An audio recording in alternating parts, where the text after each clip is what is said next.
Welcome to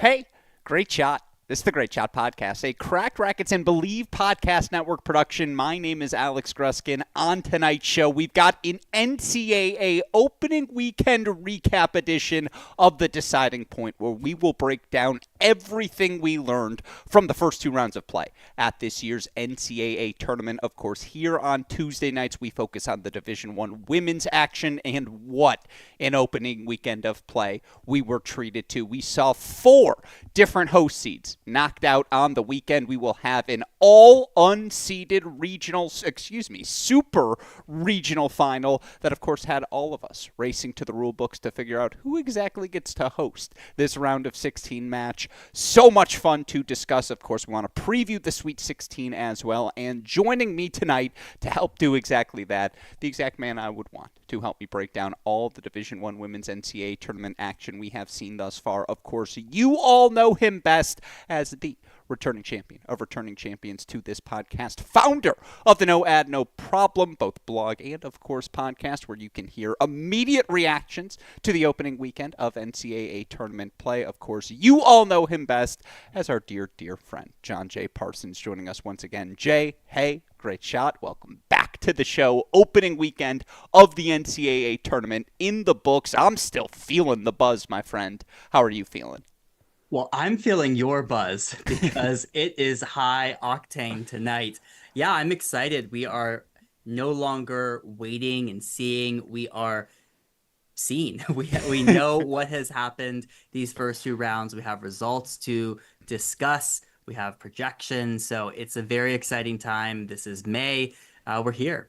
Yeah, you're exactly right. And look, again, we try to project all year long, but in a season, particularly in that, 3 through everything else pack, where there was so much parity, where you knew, again, these matches were going to get good, that they so thoroughly delivered. Again, we have 4 host teams knocked out. Of course, we'll break down those upsets. You could argue the biggest upset of the opening weekend happened in the opening round, Boise State's victory over Baylor. We can maybe talk about that as well. There were a bunch of 4-1, 4-love scorelines that were certainly misleading if you were watching all the action. And, of course, it was such a thrill to be able to broadcast so much of it on our Cracked Racquets YouTube channel. We cannot wait to be back for the Sweet 16 again this weekend, starting on Friday. So make sure you hit that subscribe button so you can get a notification when all of these matches begin. By the way, once again, in preparation for this year's Sweet 16, I am pursuing my quest to, at some point, go 32 for 32 in press row. Of course, Sweet 16 approaching.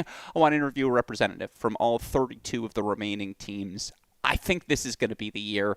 Pretty confident with our pace. You can hear the first 8 of them, I believe, now available on the Cracked Interviews podcast feed. A bunch of them, if not all of them, will be released as videos as well on our YouTube in case you want to watch along. But to get back to your earliest point, Jay, that's why I'm coming in hot. I have talked a lot all day long here today, and certainly after projecting what might occur moving forward, getting some insight to what we just saw, I got takes to get off my chest. So without further ado, Jay, let's get into breaking down what was certainly just a phenomenal opening weekend of this 2025 NCAA tournament. And look, as always, we got to start with the upsets because there were 4 of them. And there are many different directions we could go in picking which upset to choose first.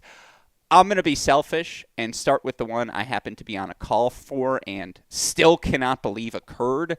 And that, of course, is the highest-seeded upset team we saw knocked out. The 6th-seeded Oklahoma Sooners knocked out by Oklahoma State in what ended up as a 4-2 finish line. Now, again, of course, watching this match, what a come-from-behind victory for this Cowgirl team. A Cowgirl team that didn't really have a signature victory to date coming to this one on the season. Yeah, we knew all the talent. Obviously, you brought Komar back. You have Kylie Collins now on the roster. You bring in an Camp who extraordinarily impressive from the start and all season long. Obviously, the mid-season edition of Melissa Urcon. That's right, postseason form. I'm going to get it right here today, Jay.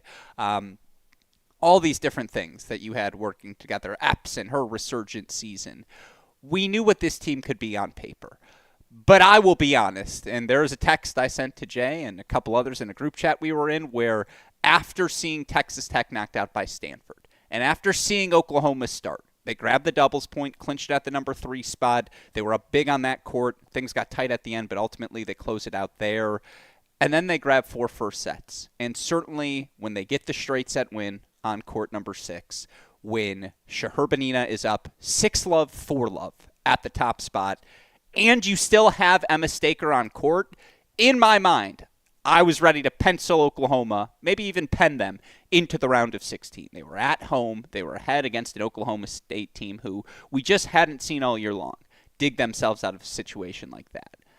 Jay, they dug in the most impressive of fashion. Obviously, I don't even know where to start. Rosemary Nijkamp, another win, elevated to the number 3 spot. No problem for her. Obviously, for Komar to close out Garcia Ruiz in 3 sets in the fashion that she did, so impressive. Gracie Epps continuing to deliver in what is really her first year on the job. The 3-set come from behind victory over the senior in Catan's right at 5. But it had to be Melissa Urquhart, who is on the other end of the heartbreaks for Oklahoma State this year. They would be a top 16 team had she closed out probably either of those third sets against UCF regular season or conference tournament. For her to come back from 6-love, 4-love down.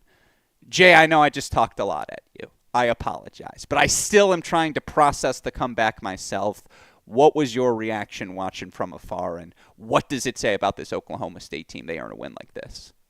Well, I think it says a lot about the Cowgirls, and particularly a team that doesn't have a lot of continuity from last year's team. The only player from last year's team here in this singles lineup is Komar, right? And so it says a lot about their belief and willingness to make it back to the round of 16, and extremely impressive what Ercon did. It would have been much easier to lose that match, particularly after the way she had lost their matches against UCF both times this season, particularly the heartbreak in the Big 12 semifinal, 4 match points, letting those go away. She dug her heels in and said, it's not going to be me. If we lose this match, it's not going to be my fault this time. And it wasn't. So coming back, lose 10 games out of the gate, come back there. I certainly didn't see that coming, and it felt like Sherbinina was going to get that win. Oklahoma probably up 3-0 after that win, and you felt pretty good about their chances at other positions. Catanzarite had won her first set. Like, it was all Sooner momentum, and they were at home, like you said. So really the first massive marquee win for this Oklahoma State program. And it was highlighted by a grittiness and a toughness that we hadn't really seen yet this season. No, Epps was a set down. Wasn't front running. A set down, she gets that win. Kylie Collins winning that second set and just so thoroughly completing what was a turnaround half hour for the Cowgirls in that moment. I also thought she played with an edge. Like the spirit that defined the best version of Kylie Collins, you saw that in that postseason match. Obviously, again, against Emma Staker at Oklahoma, that's really as tough of a number 4 as you were going to find it for her to not lose in this scenario. And I think she was up a break in the third when that match concluded. Like, just speaks to her having a moment as well. The energy from Komar, the celebration after the victory. Like, it's been a while, probably since the National Indoor Final, since we've seen that from Komar as well. It's just like this team needed this win so badly, because the other side of the coin is they don't win this match, and then it's hard to judge this season as anything but, I don't want to say a failure because that's so harsh, but a disappointment, certainly, given that the talent they had accumulated. Now in a twist of fate, Jay, after losing the ultimate of heartbreaks, like the coolest thing possible would be if Lucia gets to play somehow this weekend and clinches the match after tearing her ACL in the round of 16 and seeing that undefeated season end last year. I don't think that's going to happen. But, Jay, they're now hosting the round of 16. Yeah, I mean, she is in that lineup. She is listed in the lineup. It is possible that she gets action. And I'm going to ask, by the way. I will ask Chris. You should, because they listed her. Yeah. So, yeah, I mean, it's certainly a 365 days. You kind of couldn't script this moment now to be back in that same round, and arguably with a better shot to make the quarterfinals than facing that feisty Tennessee team last season. They're facing an unseeded team here in Stanford. So yeah, it's a little tough to draw too many parallels just because the faces are so Of different, like course. the completely different team other than Komar. But I expect that they're going to have a fantastic crowd for this match, who all of a sudden is like, wait a minute, like we're back in the hunt, like we can do this. Like this is what we wanted last season, and we didn't get to watch them in the final site, so we better make the most of it here. So I expect a fantastic crowd here for their Sweet 16 match. And it's like, Waco's not that far. Like, if we can get through this, we're making the trip. All of a sudden, Oklahoma State, like, is in play. Well, that trip will probably be free of charge as well. Bus them down, like you can have the amenities. All of a sudden, it gets really, really interesting. And we'll talk about that matchup, obviously, more later. A question I'm now asking, I've worked in, is for each respective side, men's and women's, I list the other round of 16s and say, pick one, like, which interests you most. Day one had a lot of women's coaches, a lot of Oklahoma State Stanford love. Like, I was like, all right, the hipsters. I was like, my people. Well, both of those programs, Yeah. if you had told us January 1st Yeah. that they were going to play it in the Sweet 16, you would have said that's actually too early. Like this Yeah. feels like a semifinal match. Hmm. If you had told us that March 1st, you would say no chance that one of them is going to be in the quarterfinal. Like they aren't even going to get out of regionals Yeah. right now. And so the turnaround, I think, is not to speak for these coaches, but feels compelling. And it's also two programs that we've seen at the top of college tennis for at least the last decade, right? Those two played in an NCAA semifinal. There is history here with these programs. Yeah, very well said. Certainly looking forward to that NCAA, 2016 NCAA final rematch, I believe. And In Tulsa. yeah, it will be a fun one. Certainly, again, we will get to Stanford in a second on the other side of the coin. It's hard not to reflect on heartbreak for that Oklahoma team, a team that you feel like, I don't want to say 10 of the 16 teams in the Sweet 16, but maybe if you give 10 of them the matchup of 10 of the other teams, 11 of the other teams, whatever you want to go with, how high that number counts, they get through. It sucks that that's how, again, that the story ends for Emma Staker and what her generation of Sooners accomplished in elevating the program. But man, just a heartbreak loss. Yeah, it's going to be a bitter ending, right? Yeah. To lose to in-state rival in the second round. You already feel like you really got the short end of the stick from a draw perspective. Like we talked about the integrity, like this doesn't meet that, right? They shouldn't really be playing a top 20 seed in the second round. So it's going to be heartbreaking. On the flip side, it doesn't take away from what was a very successful debut into the SEC. And for that program to be consistently here in the top 10 now since they made the NCAA finals, it's a testament to the coaching staff they have there, the culture they've built as they've now done it with several iterations here. Staker sort of like the lone through line there. Staker ends her career as the winningest player in Oklahoma history. Like, I think you take that, but it's certainly a heartbreaking way for the season to end. Very well put. Yeah, again, they were asking Glow, Mew to step in, play significant roles right away. Catanzarite hadn't played that big of a role since coming to Oklahoma. She was excellent all season long. Yeah, again, Sherbinina by the end of the season playing some really good ball. It's really tough, but you're absolutely right. Takes nothing away from them. Oklahoma State, probably the win of the weekend on the women's side. Again, 4-2 from a doubles point, 4 first sets down. They knock off the Sooners in Norman. They advance to the round of 16, where a date with Stanford awaits. And look, we talked about them in our opening weekend preview extensively because, just to reiterate, when this senior class arrived on campus, they had both the aspirations and certainly the seeming talent to be competing for national championships, multiple, during their time at the farm. And obviously, this is a group that has already suffered some heartbreak in NCAA tournaments past. And, again, given the ups and downs of this season, that they really still aren't at their healthiest in what you would have projected them back on January 1st. Oh, my God, did this team put in a performance in Lubbock. And I told you on this show, everyone who tunes in, I saw it against Wake Forest when they had Yepifanova for the first time. There were signs of, wait, this team can play. And I really cannot emphasize enough, like, the Caroline Driscoll piece fitting as well as it has, that's why this has all worked. For her to get a 2-in-love win over Glagola at that number 3 spot, and maybe even more importantly, just like her and Shu were down big in doubles early. They didn't lose that, and it allowed Glasman Ma to do their thing at 1. Okpara, and then the MVP of the match, Morgan Schaefer in doubles, was a joke.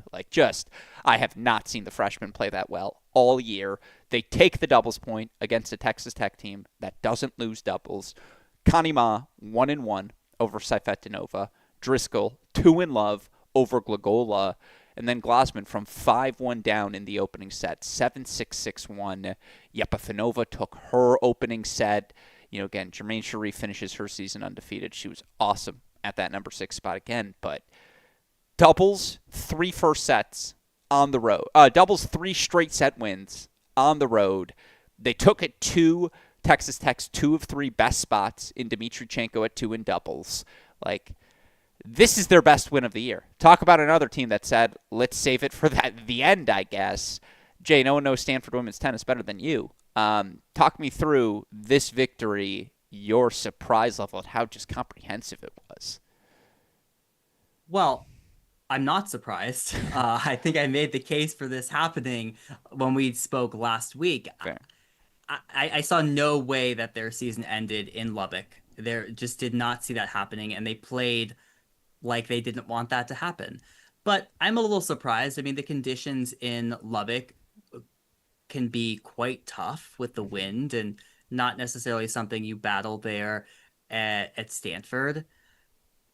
But I was most shocked. The biggest shock was that they took doubles. I thought there was no way they were going to take doubles.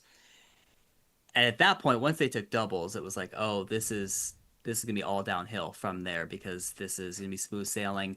And it was. I mean, I just think that at 1 and 2, they've been great there all year. Connie Ma has put in an excellent senior season. She's lost 1 match in the dual season. And you saw it with Yepafinova. When she started to return, it was like, oh, this is going to be serviceable. She has not played a competitive match in 11 months, but this is a top 20 caliber player, an All-American caliber player, the Pac-12 Singles Player of the Year. She will work her way into form down there at number 5. Now she's starting to play a little bit better. And the Driscoll revelation that you talked about, there are enough pieces for this lineup to work and get points against any team in the country. They won this match without Valencia Shu. Again, the Driscoll piece is real. She's something, it's 15-6 or something crazy. I'll pull it up here in a second. Look, again, I'm not going to accuse the Yepafinova serve of being aesthetically pleasing. It's not right now. By the way, Driscoll 15-5 overall in the year. Apologies for charging her the extra loss. But the rest of it looks like Alex Yepafinova. The ground strokes, the drive she can play with, the aggression she can play with, particularly at that 5 spot where, if she can just... It starts with the return of serve. I would love Tennis Abstract to run the numbers of her break percentage at number 5 right now because it's got to be high. You use the word serviceable. It depends. The doubles, you're right, is the shocking piece. If they're going to be that in doubles, and look, Texas Tech definitely did not turn in their best performance of the day. Dmitrichenko not closing out that first set, that cannot happen, and that's just kind of emblematic of it was a day where all the breaks went against them. But if they're going to win doubles like that, again, Connie right now is 16-1 in dual match play. Glasman, 18-3. In dual match play. And look, as the teams get better, winning 1 and 2, if that's your path, that is the most difficult path to ask. This side of 2019, Petros and Borna, who, by the way, still that team lost in the final as they came up a little short against a deeper Texas team.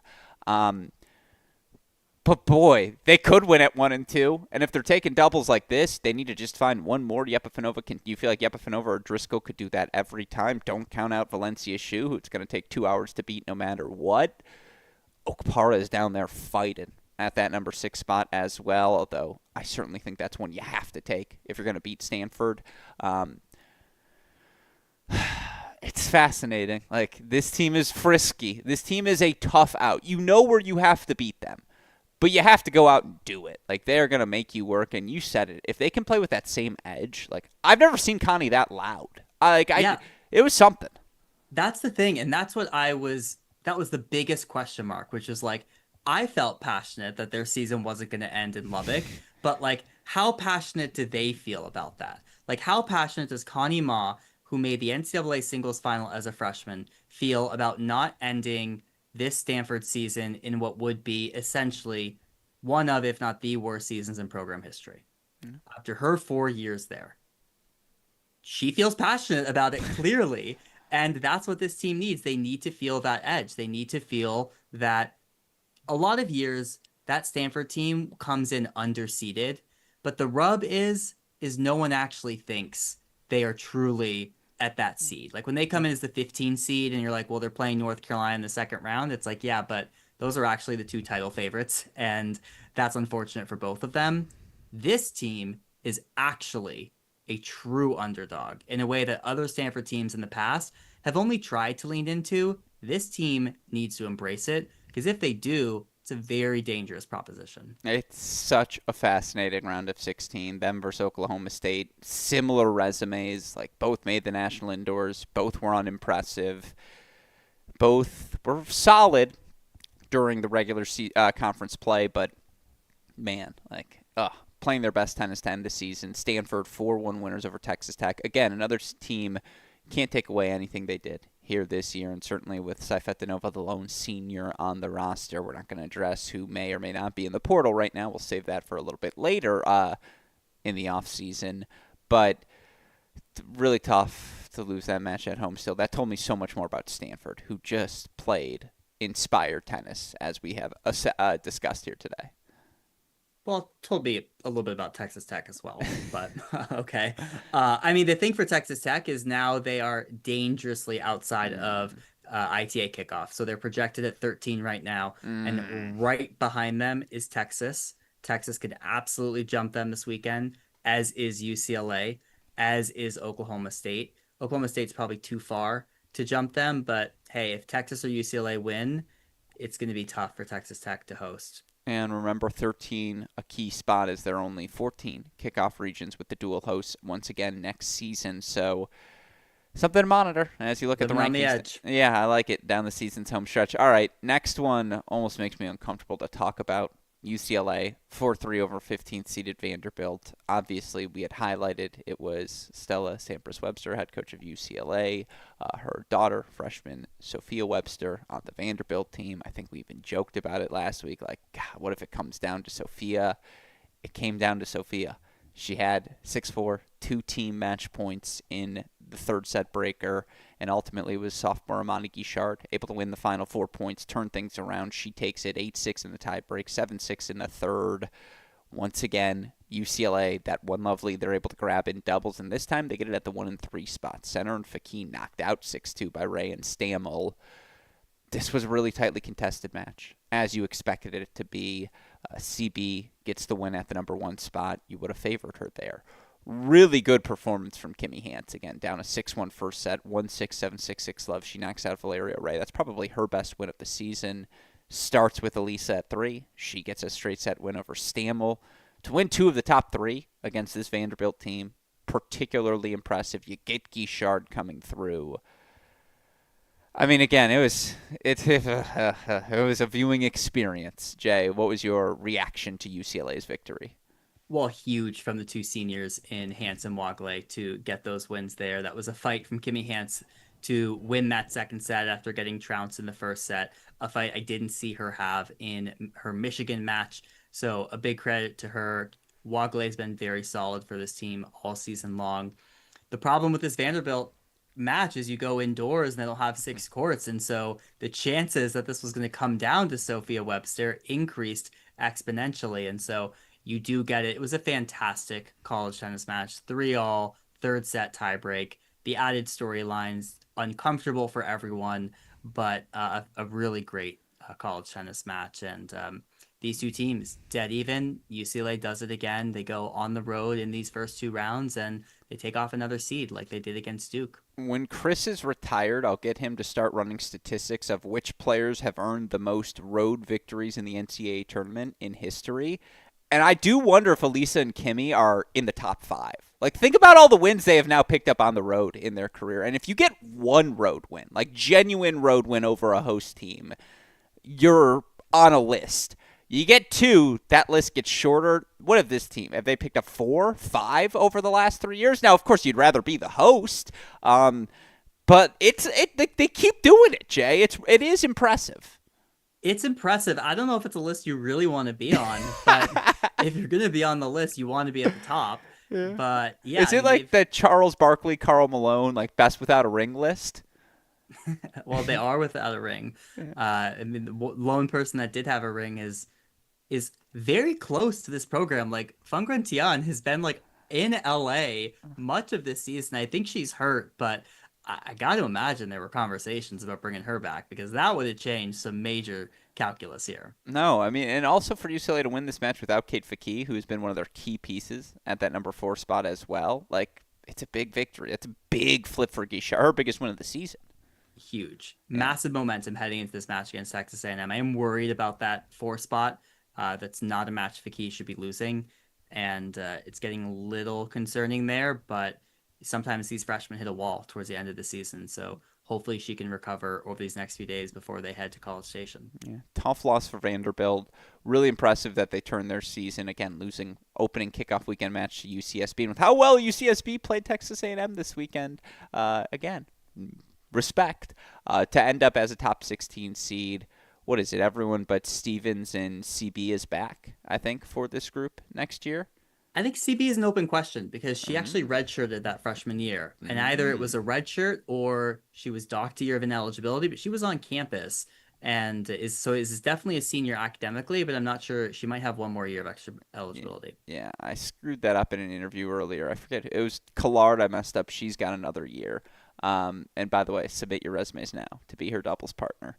And there's one other one I screwed up who's got another year as well. Apologies to Who whomever can keep track of this? Yeah, whomever that was. That's why I was like, all right, I'm sorry. Don't charge me too much. Isn't the rule they want 5 for 4? Still, this was a massive win for UCLA. Obviously, they will go on the road now to face Texas A&M, and we'll talk about that one a little bit more later. Last upset was the most definitive. This is the best version of Cal. And I got the chance to call this one as well. They grabbed the doubles point, wins at the number 1 and 2 spots, and I believe, again, 3 was on serve the whole time as well. And then, again, this Cal team goes out. They grab 5 first sets. They get straight set wins. El Sola at 2, Lanmi at 3. And then the big one was Pasola Folch 0-0 over McKenna Koenig, who has been really good here in 2025.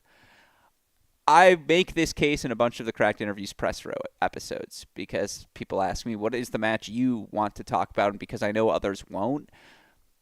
The best version of Cal, this version of Cal, is going to come into Athens swinging. And I will be fascinated by that match. I do think, of course, Georgia wins. They're at home. This generation has seen it all.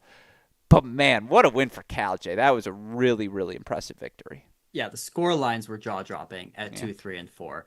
I don't know why Cal is so volatile. Like how they can go from losing 4-0 to Virginia to turning around and beating 4-0 Washington, I do not know. It should be studied. But this version of Cal is very good. It might be a matchup thing, but yeah, I mean, this match was over before I even could really start following it. It was crazy. It was so impressive.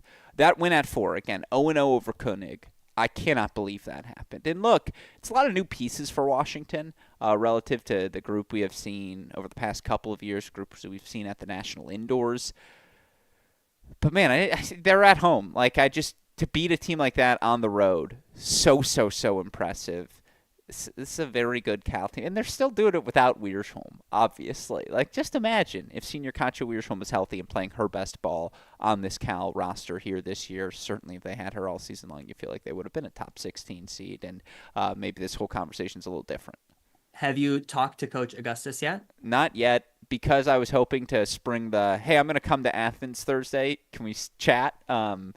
And it might be worth asking. Speaking of fifth years, what about Katya? Could she redshirt this year? She played the fall. Yeah, but those falls only take up one tournament. The tournament, and she didn't play that much of the fall. Yeah, she played 1 or 2 events. She makes NCAAs. They'll only take up one date. It's a great question. I'll write that one down. And Thank you. remember to ask her as well. Those were your upsets again. Oklahoma State, Stanford, UCLA, and Cal all advancing. Two others just worth noting. Boise State, 4-3 over Baylor. I got the chance to see it, man. Saifetinova and Duda at those top two spots are the real freaking deal. But again, to get that 4-3 win, we were talking about Baylor pushed Texas when they played at kickoff weekend. Little did we know Boise State would do this. Illinois, a really good 4-1 win over Arizona as well. I thought those were first round upsets worth noting, Jay. Yeah, the Boise State win was huge. Number 70 ranked Boise State knocking off Baylor here. Baylor probably a little too focused on maybe getting that rematch with Texas in the second round. So sort of that classic, like you know, you Look ahead. look Yeah. ahead too much, but a great win for Boise State, particularly after winning their conference. And I think just the first time since 2010 they had won a first round NCAA match. Yeah, no, impressive stuff, certainly. All right, next category. Closer than it looked. Because there were some 4-1 scores that were 4-1 in name only. And the first of which one, again, I was fortunate enough to be on the call for. How about NC State's 4-1 win over UCF? We knew that one would be good, Jay. It was. Very, very, very good, certainly. And, you look for NC State, who I thought came out and pretty definitively grabbed that doubles point again. Wins for them at the number one spot. 6 Love, Broadfoot, and Zampardo, particularly impressive. And obviously for Piskauskis, Slama, which is a late addition team, a team that we now know that's the team the rest of the way, of course, as we will not have Michaela Lockie for the rest of this tournament. Again, Jay, this team, they take the doubles point, they get the 1 Love lead, they grab their first sets that they were looking for, I believe 3 of them? No, excuse me. But then UCF comes out. There we go. Now the brain's working. They grabbed 4 first sets. Like, they came out and pressured NC State, particularly given no Lockie for the Wolfpack. For them to grab victories, first sets at 3-4, 5-6, that's the recipe you're looking for now if you're trying to take on a team without their number one player. And yet, Ziranova in particular, I thought I would have more time to get back to the end of her match. She goes from 4-3 to 3-4 down to 6-4 in that second set so quickly in a straight set win over Linser. Again, Zampardo, Broadfoot, 3-set wins for them at the 2 and 3 spot respectively. Without their number one, Jay, they grabbed doubles, they grabbed 1, they grabbed 2, they grabbed 3. And I'm still very high on the prospects of this UCF group moving forward. But this is a young NC State team, and that is a big victory for the Pack.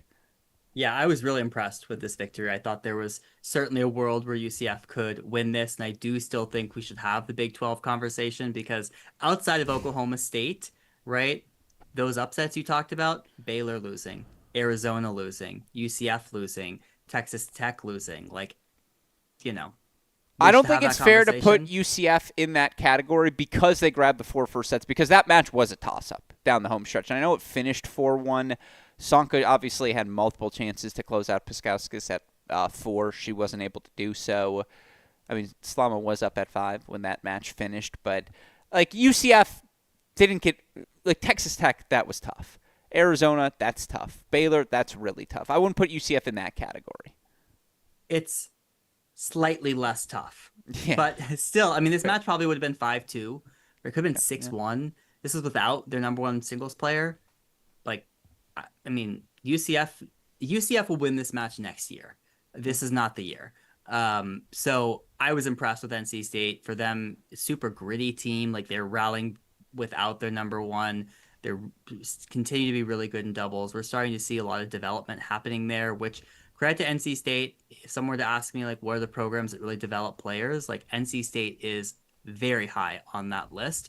And I think we're seeing that even just within the course of this season from how much this team has improved from January to now. They don't have a single senior on the roster. They don't have any transferred in new pieces who got experience either. It's really Ziranova, Zampardo, and new faces up and down the lineup. And it's worked. Yeah, they've done a really good job with this group. Again, very much looking forward to their matchup in Chapel Hill.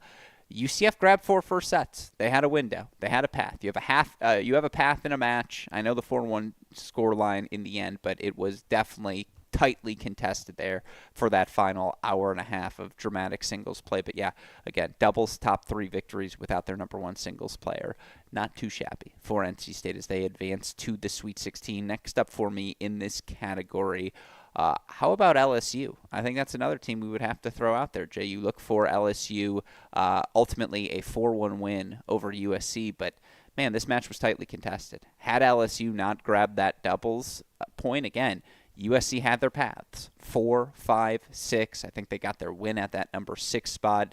But as LSU has done all season long, they grab doubles, they grab brace, they grab cross, they grab D. Girolami, they grab a 4-1 victory over the Trojans. I guess going into the matchup with Ohio State, are you more or less confident in the Tigers coming off of this?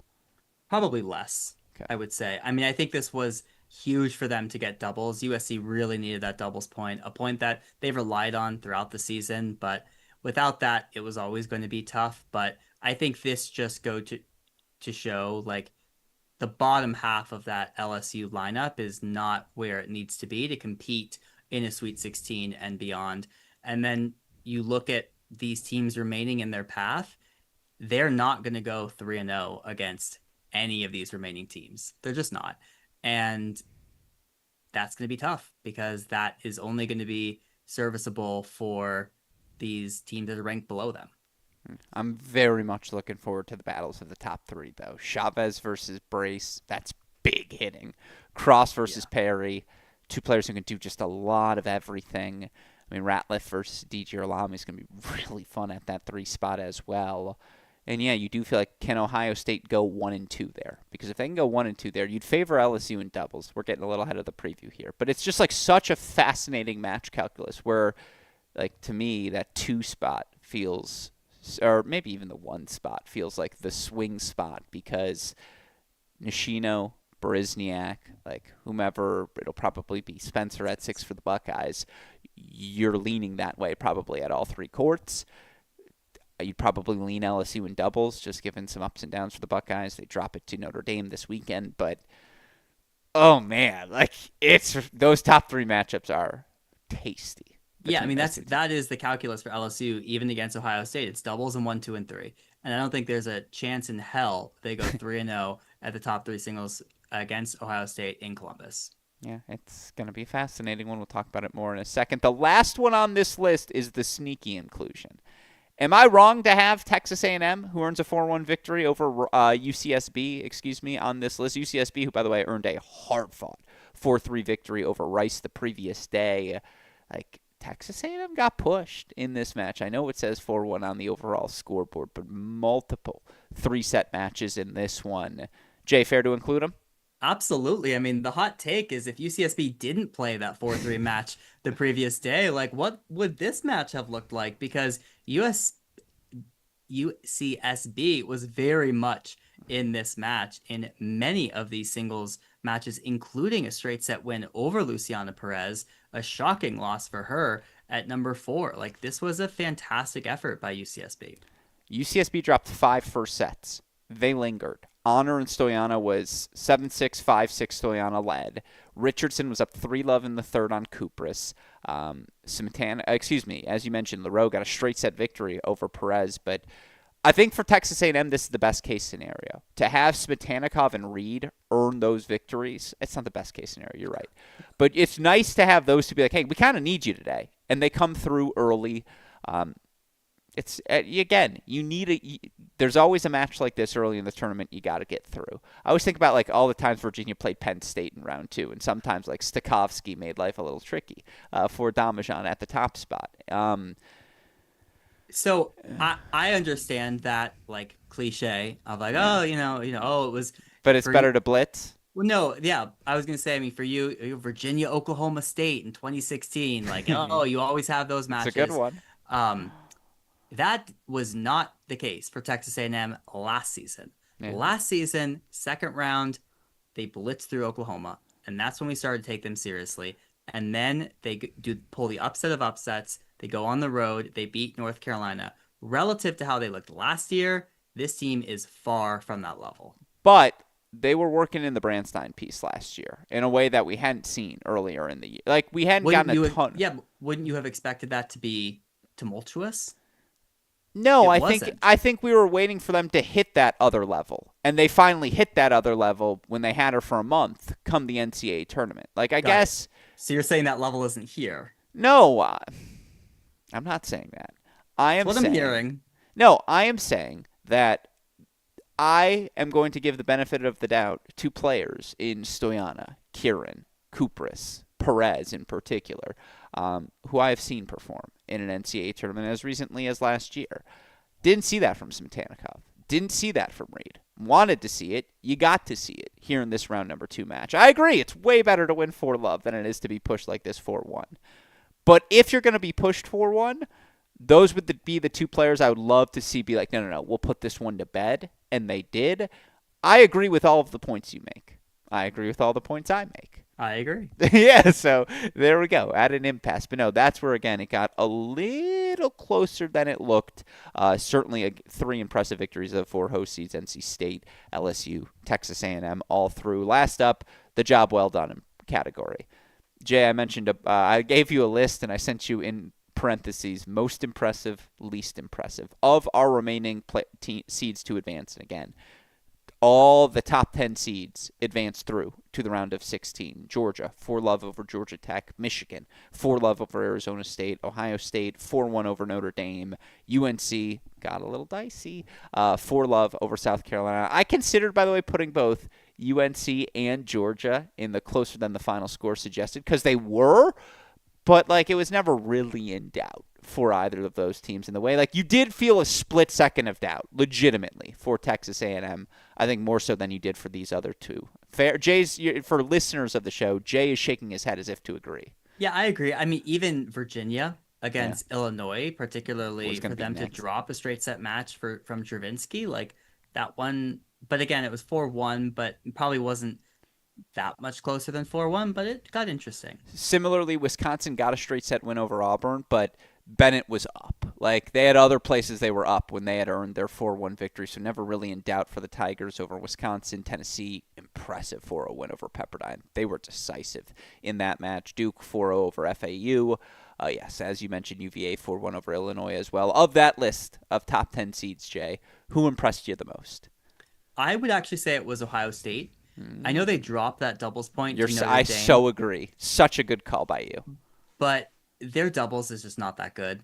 And they rebounded and they looked phenomenal in singles. Every single court, it was 2-3, 3-3, 3-4. Like, it was so straightforward up and down that lineup. They absolutely blitzed Notre Dame, and that is what a response from a number 4 team should look like after dropping doubles. It was really impressive. That's exactly right. I could not agree more. For them to win 6 first sets and earn 4 straight set victories, it was, yeah, we know we screwed up. And their doubles point is very attackable. It's one you got to grab if you're going to beat the Buckeyes.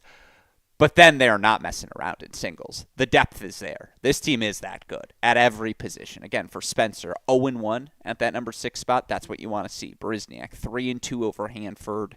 You know, again, everyone was up. Pick a spot. Yeah. They were not down on any court. Chavez closing out that match, 7-5 as well, was just like, no nonsense. You're not getting a set anywhere today.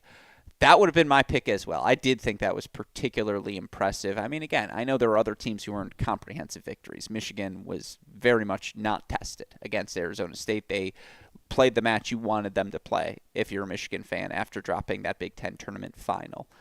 But yeah, I agree. It was the loudness of the response from the Buckeyes. It's like, look, even the best teams lose doubles points. How many doubles points did the Florida men lose on their way to the 21 title? But they would always respond with 4 first sets or more. And that's what Ohio State did. So I agree with you. They would have been number 1 on my list.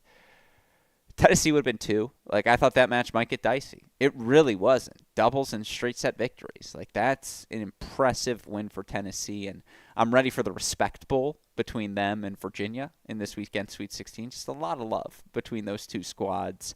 Is there?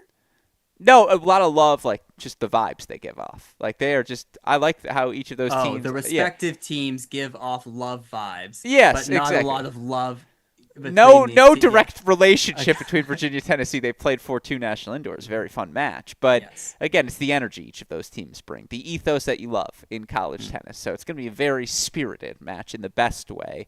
Um, on the other coin, quickly, least impressive of the jobs well done? Who had the least impressive 4-0 or 4-1 victory Yeah, here? who gave you the most concern? We talked Um, about some of them. I mean, I didn't think Georgia looked like amazing in this, 4-0 win for Georgia Tech.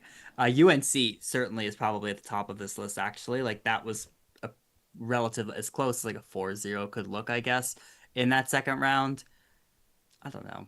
No, that's fair. I'm a That's glass half full kind of guy, Gruskin. It was a bad question that received an answer that was better than the question that was asked. So, all right. That's everything that happened the opening weekend. Let's look forward now. Sweet 16 ahead. For what it's worth, I believe it's 6 of the women's matchups are on Friday. 2 of them are on Saturday.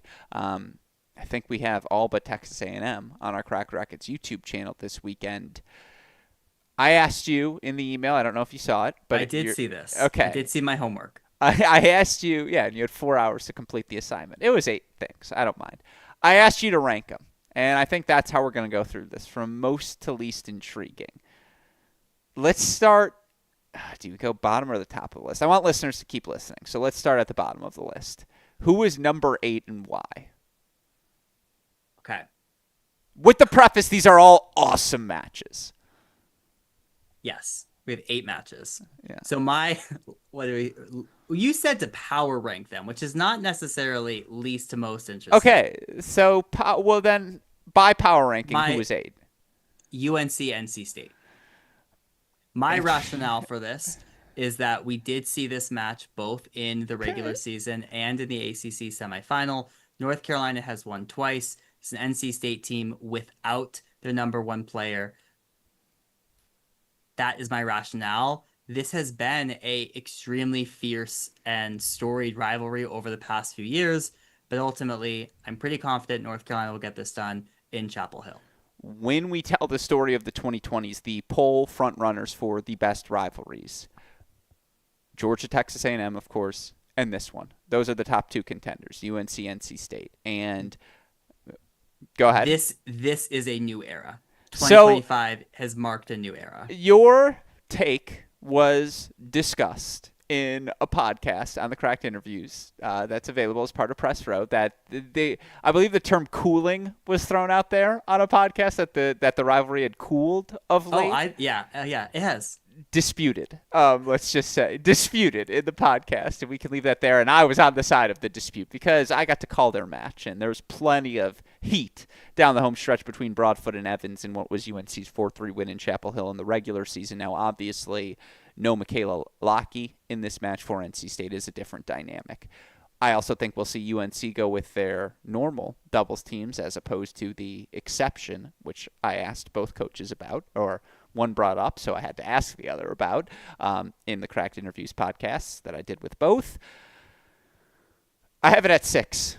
I agree that because we've seen it before, it's less intriguing than the ones we haven't, but because of the familiarity. Everyone's played everyone. I think Simon said that the one matchup that hasn't been seen, or one of the coaches said, is Tatum versus Maddie, or that we're going to see it too. We've seen that. Maybe then it's the other one. It's Thea versus Thea versus Maddie, or Thea, yeah, something like that. There was some sort of matchup that hadn't been seen, but there was only one. I think it's gonna be really good. I have it at 6. My number 8, A&M versus UCLA, and I'm curious where you have that and why. Okay, well, I have them at 6. Okay, so a little do-si-do there. I know these teams. I just am so fascinated to learn about the unknowns of the other matches. You say you know these teams like you don't know North Carolina and NC State? No, but there's more rivalry there. Like, that's why it gets an added 2-spot boost, because of the inherent rivalry of the match. And, again, they played a national championship 2 postseasons ago.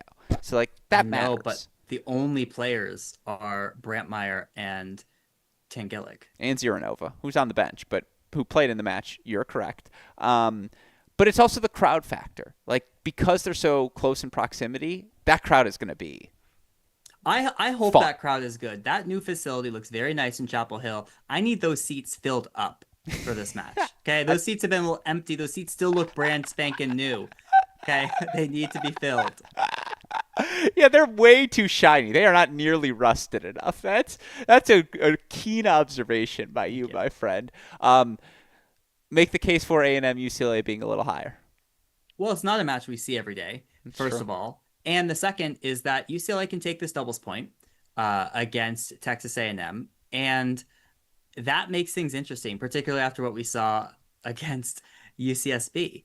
And so I think the bottom of the lineup as well, like UCLA can hang at 5 and 6. And I think it's going to be interesting. I think they have a renewed belief after taking out Vanderbilt on the road. They just beat a Vanderbilt team that beat Texas A&M. So it's tough to go back-to-back weekends on the road, but I'm curious to see this matchup, and I don't know how this is going to look. And to me, because I've been unimpressed with Texas A&M so far, this is the round they really need to step it up, and so that's why they're 6 on my list. It's not like they're 1, but it's Yeah. 6. No, I think that's fair. I think that I agree with doubles. I just think where UCLA would think they're at their strongest, Texas A&M's better. Like they want Faki. Well, now she's got Perez, and even coming off of a loss, you'd still lean Luciana, I think, at home.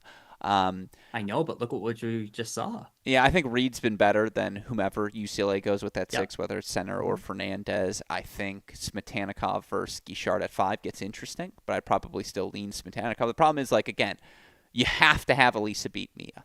You have to have Kimmy beat Nicole almost. Maybe not have to, but, like, those top two matchups get tough.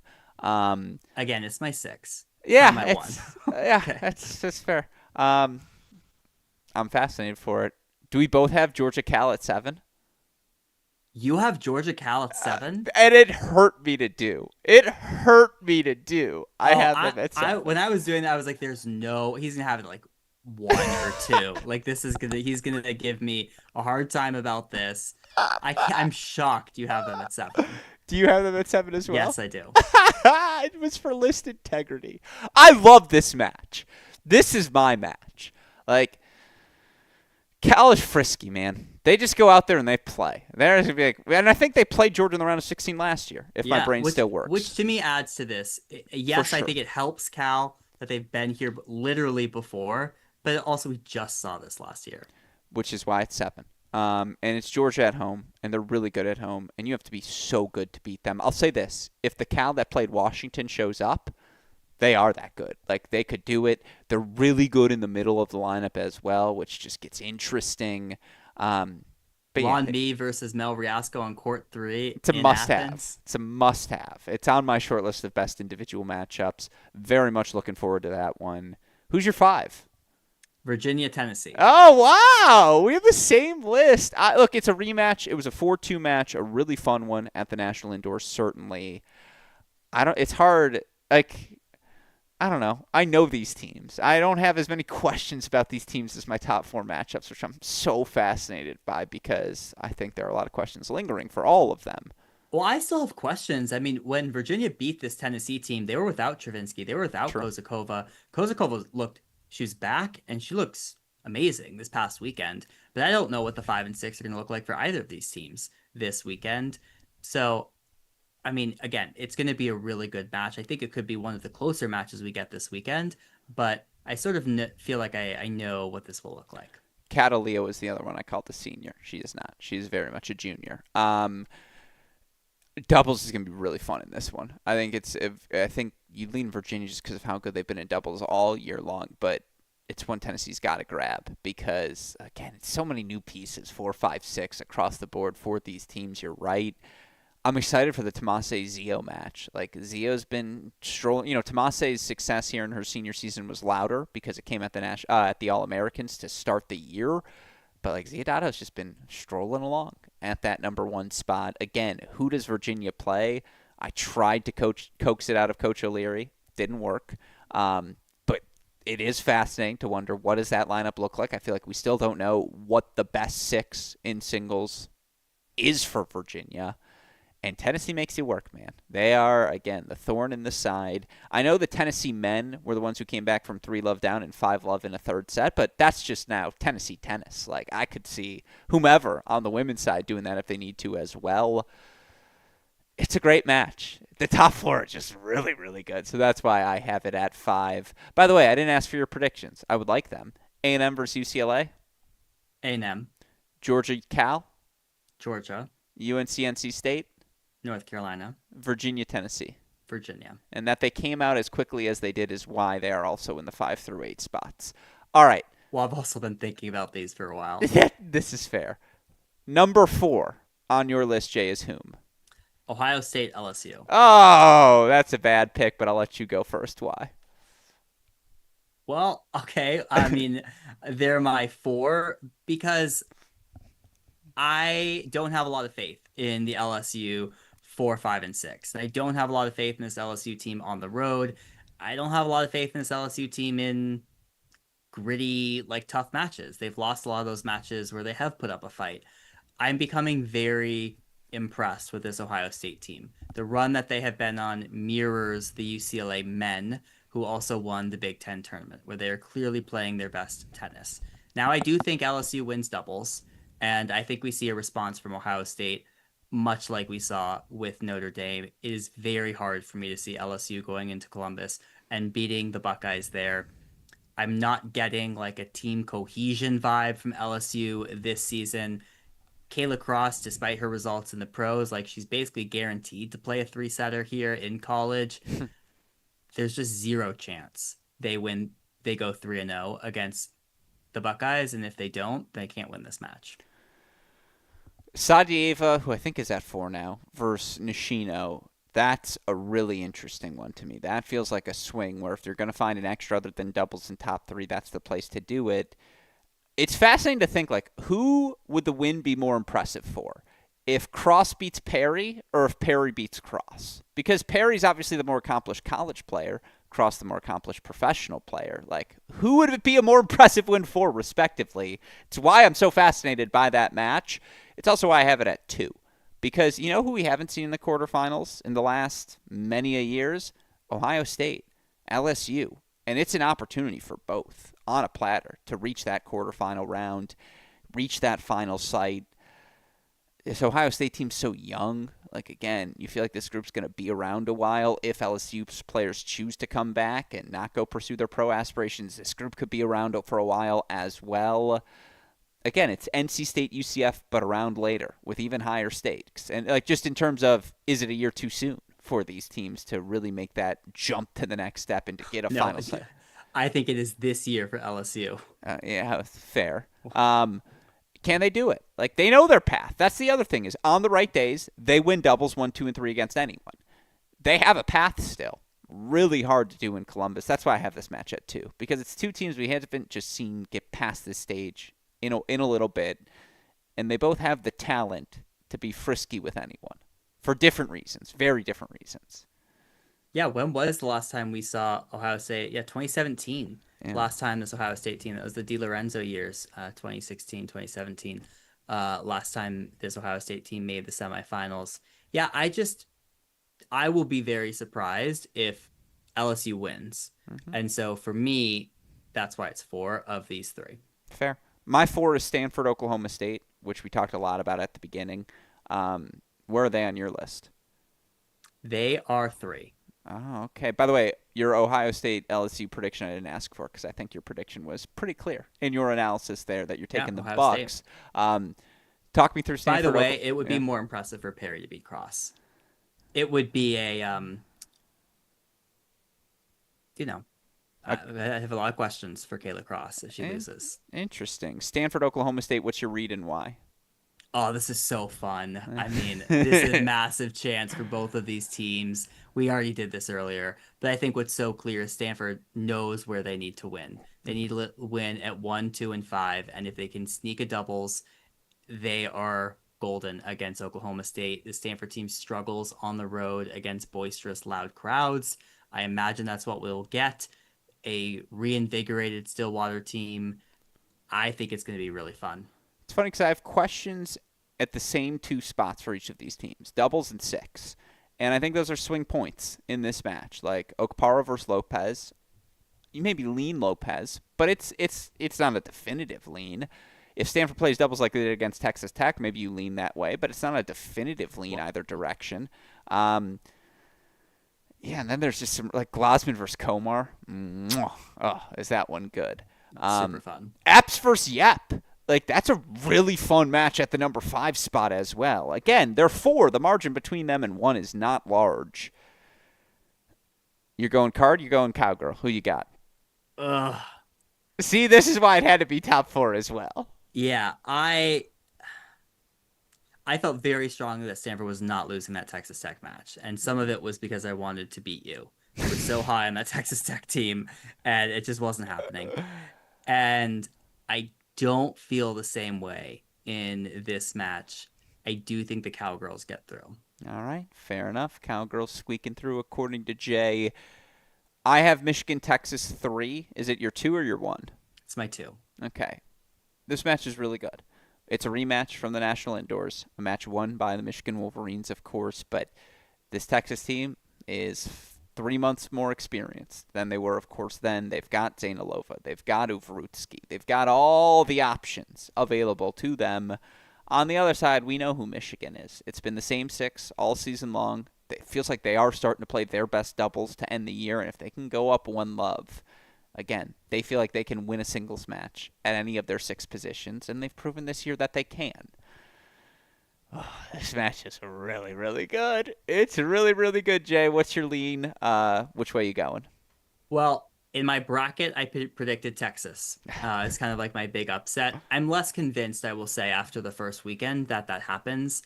I struggled with where to put this in this tier of 8 because of these other matches, I'm pretty convinced they're going to be close, good matches.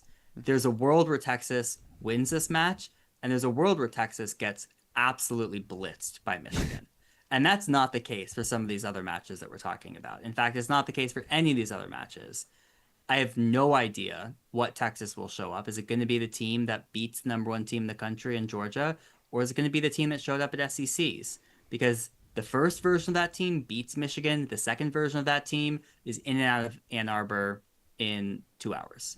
So that makes this really challenging. Ultimately, today, sitting here, I lean Michigan. My guess is Fleekner. Zainalova does not finish, but I think you lean Charney. Jones is interesting. She could lose that match. Texas has to win Bowers at 4, and they have to win 5. My guess is we won't see Pursue against Miller because we saw that at indoors, and Miller won that match. And then they have to win at 6. Avrutsky was split sets in that match. So Texas path here: doubles, Bowers, Avrutsky, and maybe Mary has to show up in the way she did against Mert. So it's very possible Texas wins, but I'm leaning Michigan, and I'll go 4-2.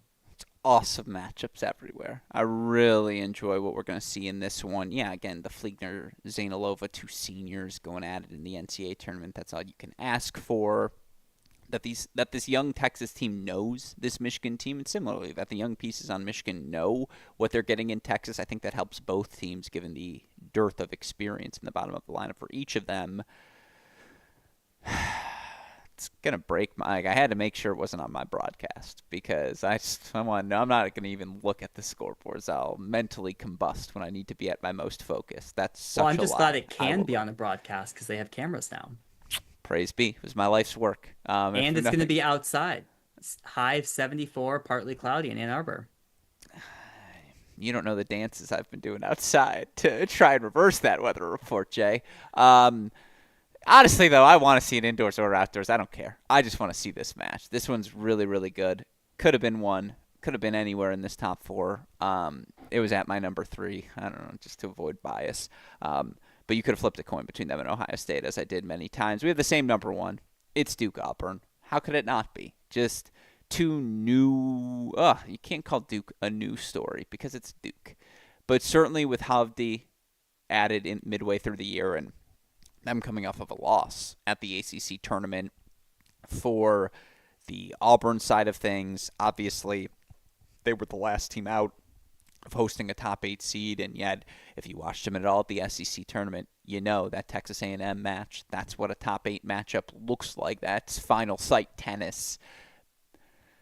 It's really good, man. This is really good tennis across the board again. Hovde Bennett is awesome. Balas Okotoye. You can keep going down the lineup. It's in Durham. Is that the difference, Jay? What's your lean and why? Yeah, I think this is a really tough match to call. But the irony is that the path for each of these teams is very, very clear. Auburn is doubles 1, 2, and 4. Mm-hmm. Duke doubles 3, 5, and 6. Mm-hmm. Ultimately, I am leaning Duke for two reasons. One, it's in Durham. So, okay, if we're saying doubles is a toss up, let me lean the team at home. And then two, if I was forced to choose between do I favor Duke more heavily at 5 or 6, or do I favor Auburn more heavily at 1 and 2? I would lean I favor Duke more heavily at 5 and 6 because I feel like those are more short points than what Auburn needs to get at 1 and 2. I'm leaning Duke. It's really good. It's a really good matchup. The crazy part is Auburn's the more callous team. Like, they were at the national indoors. They played a full SEC season.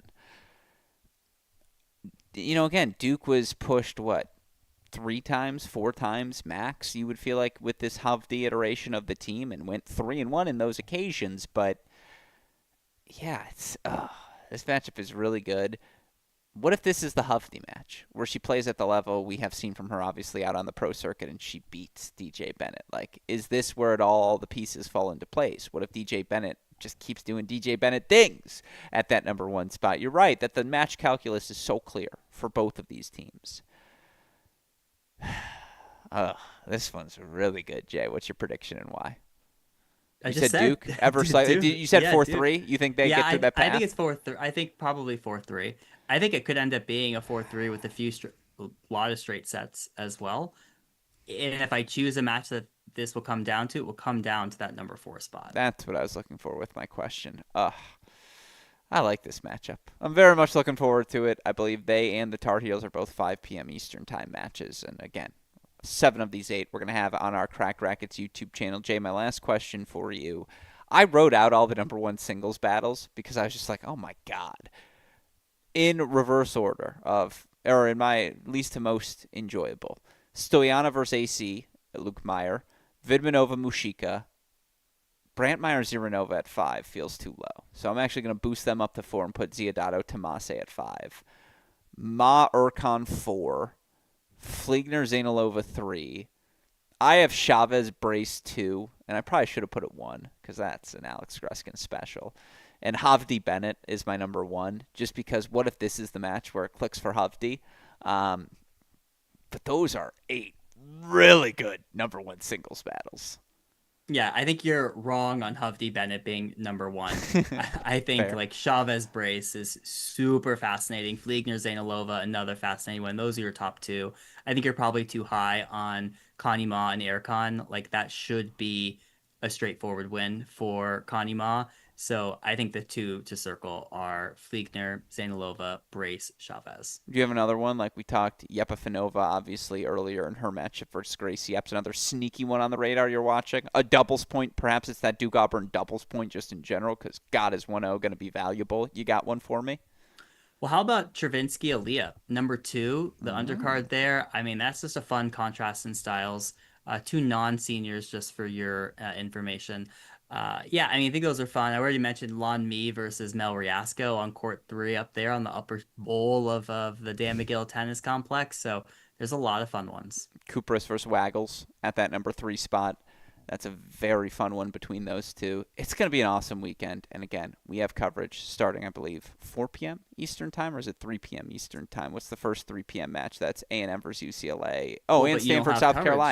Carolina. So we do, no, but men's side. Oh, I was like, you Yeah. mix it up on me. Yeah, Stanford, South Carolina starts at 3. So that's when our coverage will begin. But yes, our coverage of the women's round of 16 will start at 4 p.m. with the 3 matches we have scheduled at that time. Jay, what do you got scheduled for us? Are we going to get daily podcasts? Do you know I almost texted you? I legitimately, Saturday night, after all the upsets, I almost texted you and invited myself onto your show. Like, legit, I was like, hey, are you going to record? Like, can I come on? Because I got some thoughts. I didn't, self-restraint, but I considered it. Should I consider it again this weekend? You can consider. I'm glad you didn't do that on Saturday. Saturday was heartbreaking for me. I don't know if you've ever had this happen. I recorded 52 minutes. Are you kidding? Have I ever had this happen? I go to upload it. There's nothing there. I took like legitimately 15 minutes for me to gather myself. And I was like, do I just not do it? But I had kind of committed to doing this. Okay, let me get back on. I start doing it. I'm like, I'm not mentally prepared. I took more time, and then I got back on 14 minutes. I was like, here you go. This is all I can do. So that would have been a disaster. But yeah, I did the dailies. I think those are a fun way to just like live react, particularly when the reality is you cannot watch every single one of these matches, and so there is a fun element of just like, well, what happened in this match? Like this is interesting. But yeah, we actually do have a lot of content this week on the pod. So Ethan is back on the show this week. He is previewing the Sweet 16 on the men's side. We have a Sweet 16 preview on the women's side as well. So yeah, I think we're gonna have episodes basically every day this week. I love to hear that. Look, college tennis fans, we're trying to keep you entertained. We're trying to keep you up to date with everything. I've been busy on Twitter as well. I'm trying to keep you all entertained. No, you have been. I always see a threat. Every time I look, I'm like, oh no, am I going to get in trouble for this? It's in the back of my mind. I think we're good so far. I agree. I haven't heard anything. Only positive. No, what I heard is that, again, you called the NC State North Carolina rivalry not deflating. What was the word you used? It's cooled. Cool. I stand by that. Yeah. There's nothing I like more than when someone offers a take from one of us on a show, and I'm like, oh my god, you do listen. It's a reminder. But I feel like it's normally just things I've said that they get mad at you about and bring onto your show. So that's normally how it works. I love that. I like to. That's one of my favorites. That's why we do this, Jay. But obviously, again, go subscribe to No Ad, No Problem. You're just missing out on all the information, all the reactions, all the things you love as a college tennis fan. I know I would have loved a live reaction podcast prior to getting in this business myself. And so shout out to Jay for providing so many of them. Yeah, 2 words, Dustin Taylor. Like, such a good interview. Hour and a half. All things Virginia. You know how I am. After we stop, he goes, hey, I just want you to know, like, your audio's been a little choppy, or like a little buzzy the whole time. And I was like, what? I go back, it's just pure static. And I was like, how did you have this good of a conversation with me when you really couldn't understand what I was saying? Devastating. Devastating. That's one of multiple examples. So been there, my friend. That's why we keep Westoff around, and that's why he does a fuck of an editing job day in, day out, because without him, we would be lost. So shout out to him. He's got broadcasts to prepare for. He's got 32, hopefully, interviews for the Cracked Interviews this week. These shows as well. Keeps killing it. A thank you to him for all he does. With all that said, again, go hit that subscribe button. You don't want to miss out on any of our round of 16 coverage for the fantastic John J. Parsons to my left, right? The patterns what you look here on this screen. Our super producer Daniel Westoff, our friends at Laurel Springs, and from all of us here at both Cracked Rackets and, of course, the Believe Podcast Network. I'm your host, Alex Gruskin. Jay, what do we tell all of our listeners? Hey, great shot. And we will see you all tomorrow night. Thanks, everyone.